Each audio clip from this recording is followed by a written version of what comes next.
Voici les adjectifs décrivant Stéphane Pelland dans le communiqué de presse du HAC Handball. Exigeant, perfectionniste, opiniâtre et redoutable.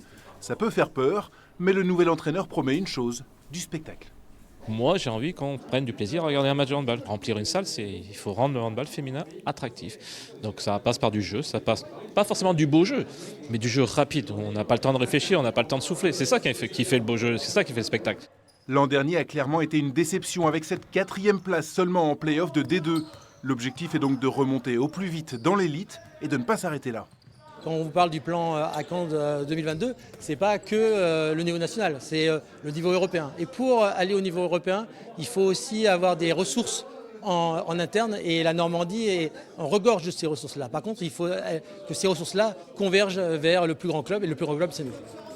Lutter avec de grosses écuries comme ici Metz, quadruple champion de France en titre, ça veut dire plus de sponsors pour un plus gros budget, mais aussi plus de jeunes formés au club.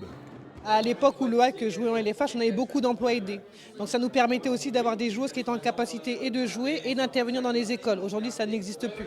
Dans les centres de loisirs, dans le quartier, on avait des animateurs qui pouvaient repérer des jeunes et puis nous les envoyer au club. Ça, aujourd'hui, ça n'existe plus et c'est tout ça qu'on veut reconstruire.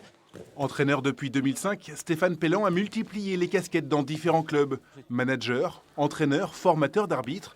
Au Havre, sa priorité va déjà être de relancer une équipe trop faible l'an dernier, mais quasi inchangée avec seulement 3 recrues. Il a moins de 2 mois devant lui.